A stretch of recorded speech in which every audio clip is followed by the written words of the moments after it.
Hola, buenos días. Soy la doctora Marta Príncep, la responsable de la aceleradora de proyectos de GAEM. GAEM es una fundación formada por pacientes de esclerosis múltiple que decidió ser distinta y, en lugar de dedicarse a las labores asistenciales, creyó que era importante impulsar todo lo que es la investigación en nuevos medicamentos, pruebas diagnósticas y dispositivos que ayuden a los pacientes que sufren esta enfermedad.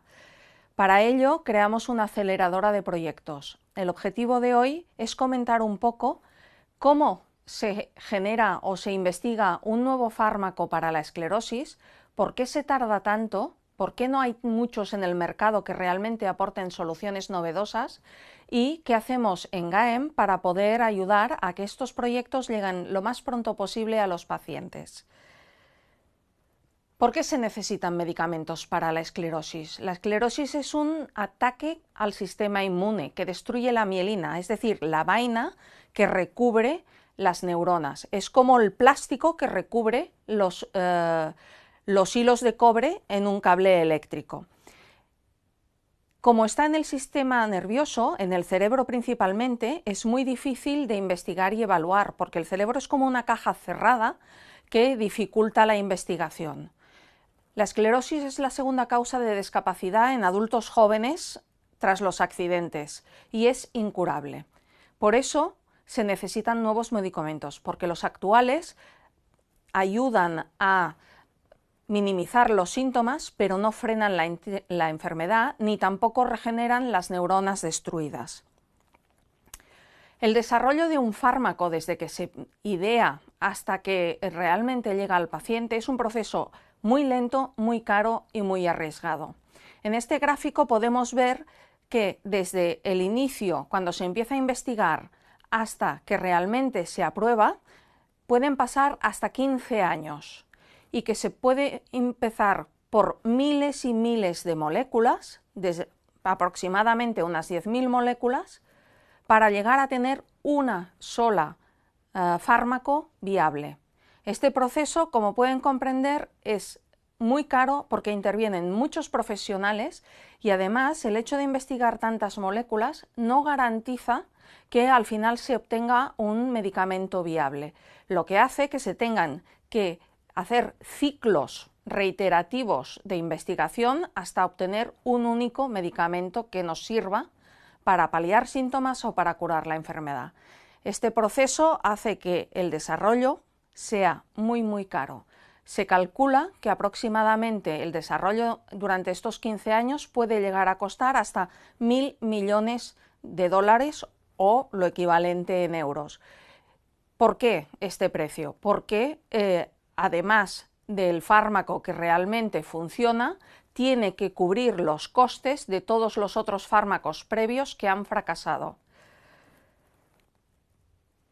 En el sector biofarmacéutico llamamos a esto el Innovation Gap, es decir, la discordancia entre el esfuerzo en la inversión y el número de fármacos que finalmente se aprueban.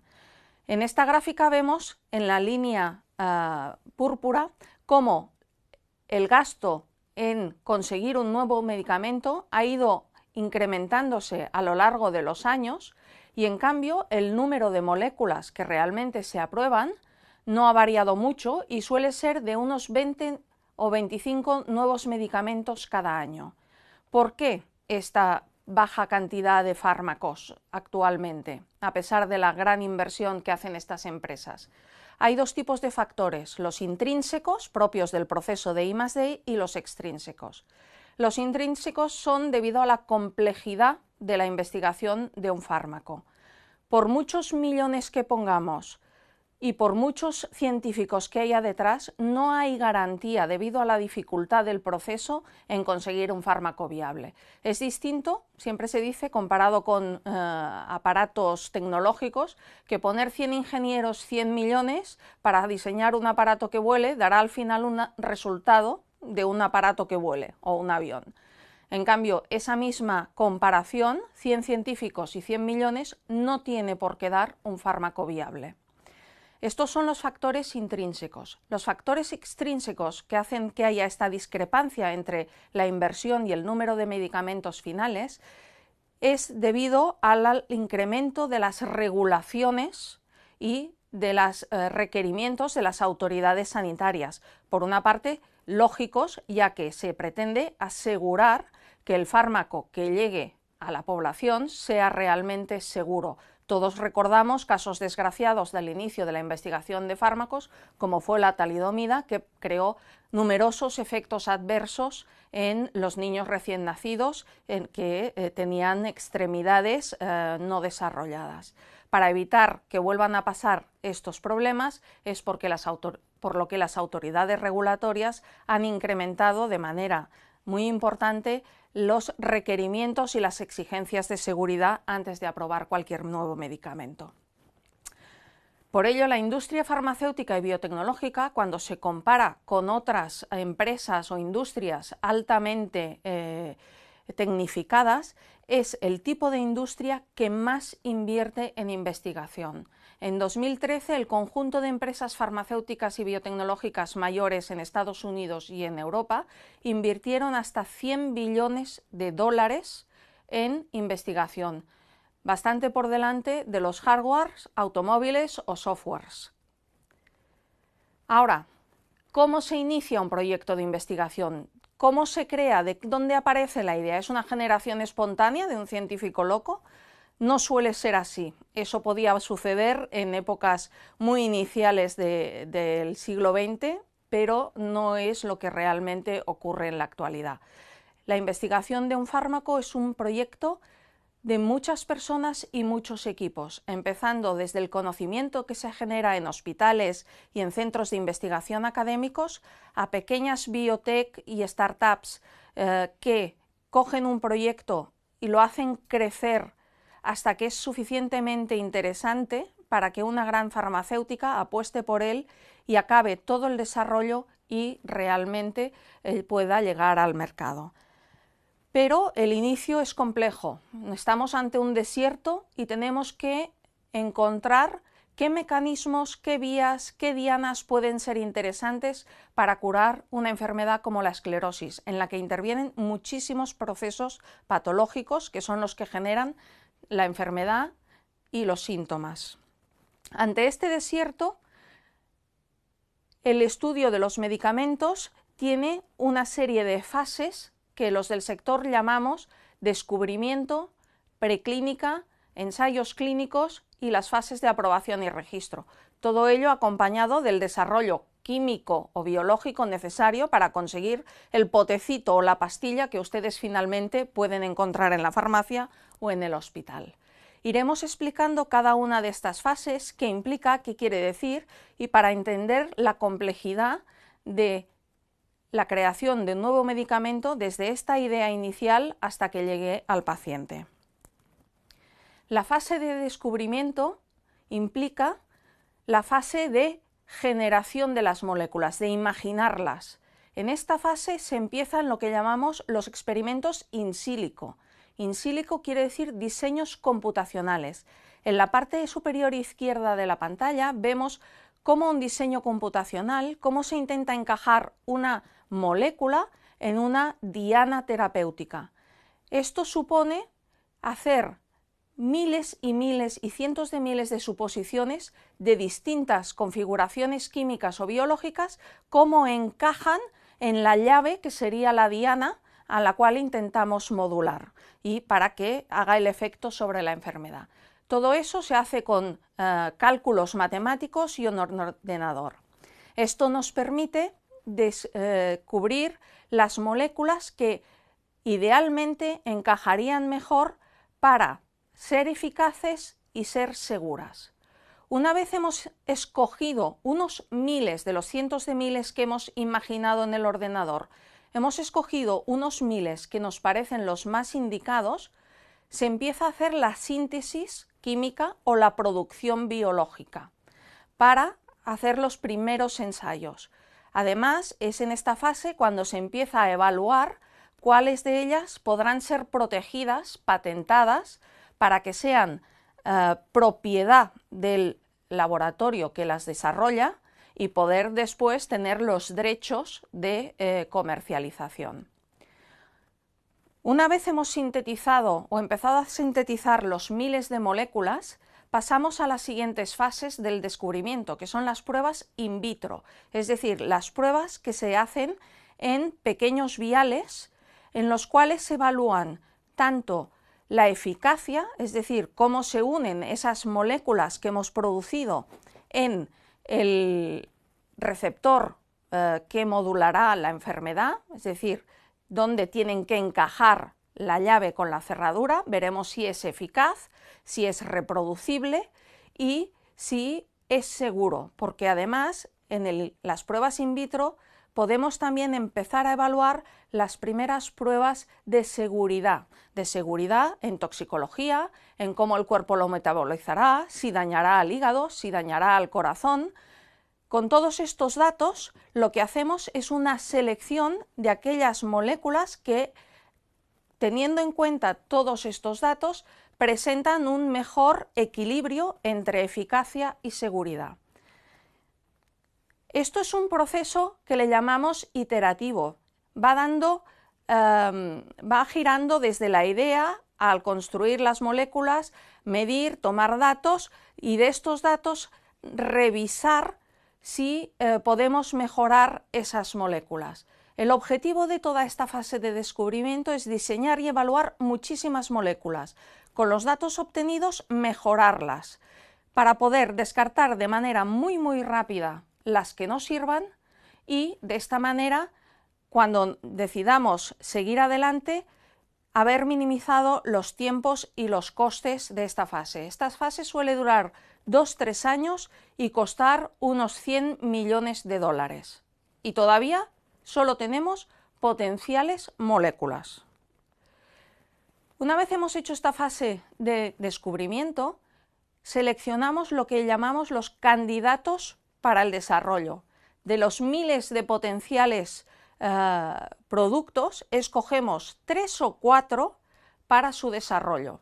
Es como una aguja en un pajar o como unas tulipanes en un campo de flores. Y empezamos lo que en el sector se reconoce o se le llama el Valle de la Muerte. ¿Por qué? Porque es una fase en la que estos 4 o 5 candidatos se someten a un conjunto de pruebas muy restrictivas que intentan evaluar desde todos los puntos de vista de seguridad y de eficacia si serán útiles para el ser humano. Todavía hay muchísimo riesgo de que fallen, de que no lleguen a convertirse en un fármaco viable y en cambio cuestan muchísimo dinero de evaluar.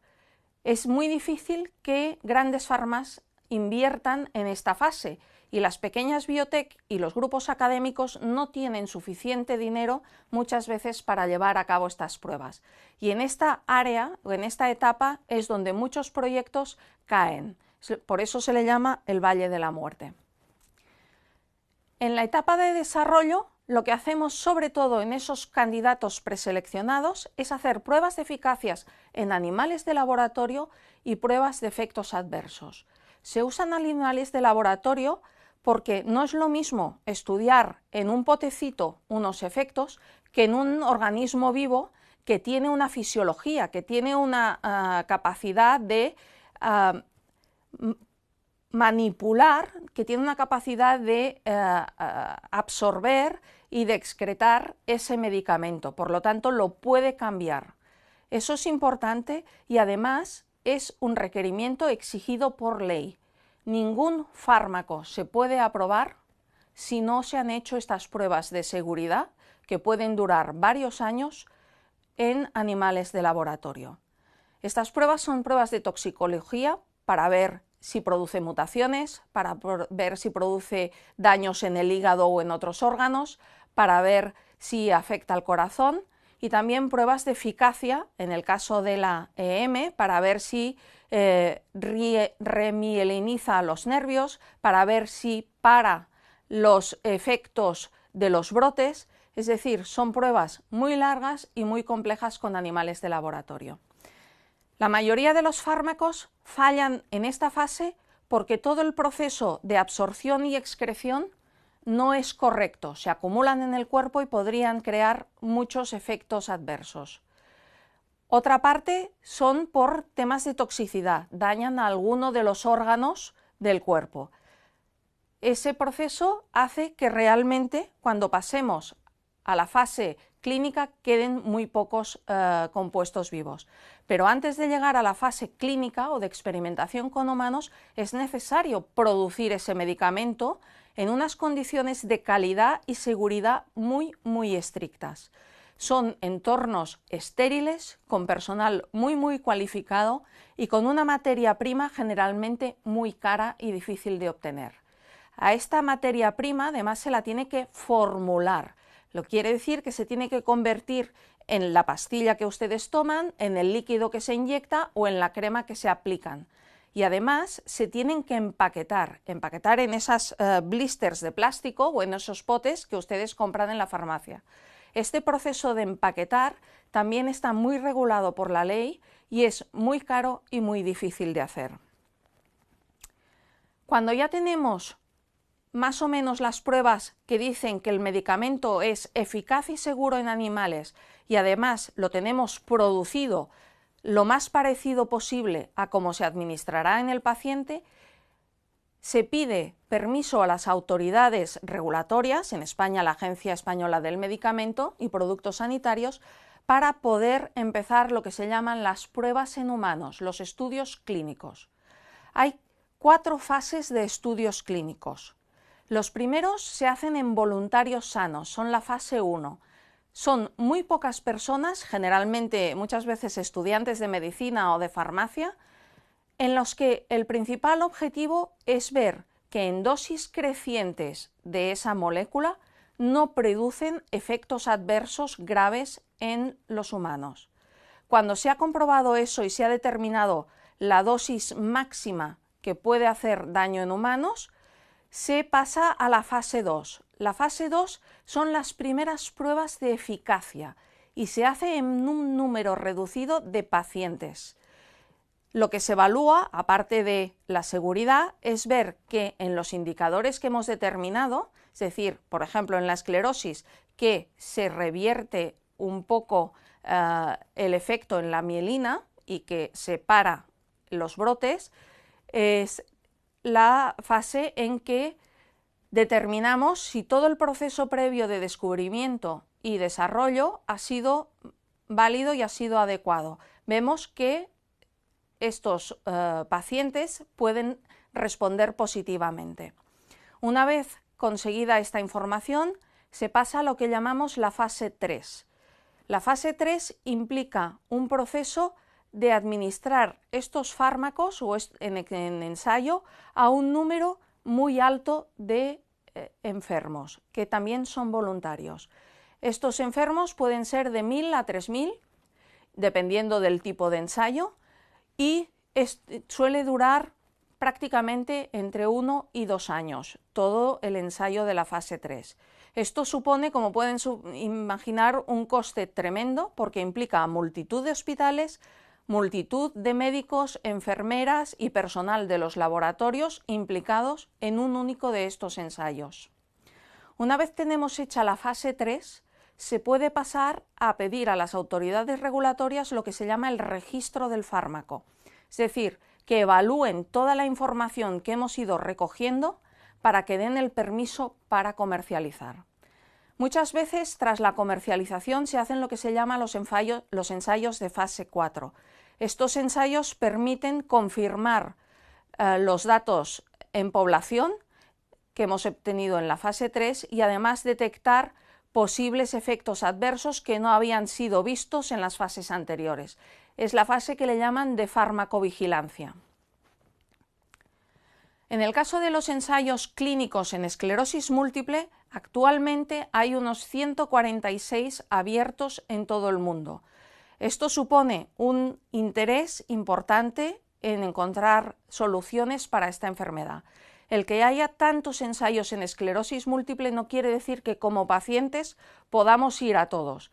Tiene que ser el médico el que evalúe qué tipo de enfermedad y en qué fase estamos para poder indicar si se puede o no participar en alguno de estos ensayos clínicos. Una vez estamos acabando los ensayos clínicos, vamos a las agencias reguladoras. En España, la Agencia Española de Medicamentos, a nivel europeo está la European Medicine Agency y a nivel de Estados Unidos la FDA, la Food and Drug Administration.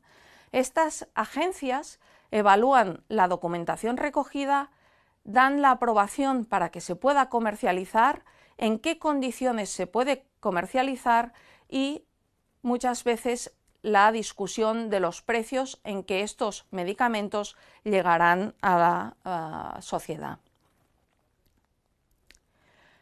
¿Qué hacemos en GAEM para que todo este proceso sea lo más rápido posible? Nuestro lema es: tenemos prisa y queremos curarnos. Por ello, creemos que la ciencia básica debe contribuir al aumento del bienestar y transformar los descubrimientos en terapias que realmente llegan al paciente en el menor tiempo posible, como siempre nos recuerda nuestro presidente Vicenç Oliver. Para hacer esta función hemos creado lo que se llama una aceleradora de proyectos. La aceleradora de GAEM, ¿qué hace? Identifica proyectos interesantes en las fases de descubrimiento en que veamos que las dianas puedan ser una vía de modular la enfermedad o frenarla, que los fármacos o células que se están utilizando puedan ser una respuesta y ayudar a controlar la enfermedad, y una vez hemos evaluado que el proyecto es científicamente sólido, vemos si tiene la capacidad de crecer, de escalarse y de poder llegar a los pacientes. Para ello hacemos una selección con un comité científico que está en nuestra web, de personas realmente muy expertas en distintos campos, en campos de la generación de ideas, en campos de la escalabilidad industrial, en campos del diagnóstico, en campos de los fármacos, de las tecnologías. Este equipo es el que da, este comité, el visto bueno a que un proyecto determinado entre en la aceleradora. Cuando ya tenemos el proyecto en la aceleradora, ¿qué hacemos en GAEM?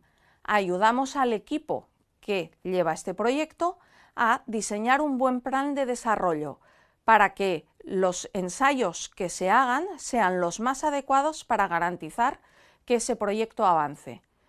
Les ayudamos a buscar la financiación. Recuerden que hemos hablado que un fármaco al final puede llegar a costar casi 1.000 millones. En estas fases en las que entran en la aceleración, los fármacos o el proceso puede costar 10-20 millones. Nadie tiene eso en el bolsillo o casi nadie. Para ello es necesario contar con los capitales riesgos, que invierten y hacen factible que este proyecto haga las pruebas necesarias. Este es el trabajo de GAEM. Una vez este proyecto llega a las fases clínicas, generalmente las empresas farmacéuticas pueden estar interesadas en quedárselo y en hacer las últimas fases para que llegue al paciente. Actualmente tenemos dos proyectos en la aceleradora. Un proyecto de terapia celular de tolerancia inmune, que ya ha sido objeto de una de estas sesiones de EM en línea, y un proyecto que le llamamos AP1 de Ancar Pharma, que ayuda a reponer las células dañadas. El proyecto de terapia celular de tolerancia inmune está actualmente en las primeras fases clínicas, es decir, estamos evaluando la seguridad. El proyecto de Ancar Pharma AP1 está en las fases preclínicas, es decir, están haciendo todos los ensayos en animales de laboratorio. Para este año siguiente, 2016, estamos evaluando nuevos proyectos y esperamos en breve tener 5 proyectos en distintas fases de desarrollo y que estarán explicados y disponibles en nuestra página web. Muchas gracias, espero que les haya interesado y no duden en preguntarnos si tienen alguna duda.